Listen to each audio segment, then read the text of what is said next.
Hi mga ka-garden! Share ko lang po sa inyo na kahapon po napansin ko na po na hinog ng ating peanut butter fruit. Ayan po ang flower ng peanut butter fruit at yan po ang hindi pa hinog na bunga nito. Ayan, kulay orange po ang hindi pa hinog at kapag po nahinog siya ay kulay brown na po. Ayan, yan po, dyan ko po kinuha yung nahinog na. Ayan, so tinikman po natin mga ka-garden at oo nga, tama nga po sila na talagang may pagkalasa ng peanut butter.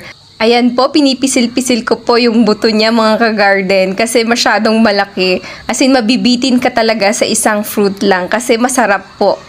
Yung texture po niya ay medyo yummy at medyo malakit po mga ka-garden. Yan po ang hinog na peanut butter fruit. Thanks for always watching mga ka-garden. Have a great day ahead. Bye!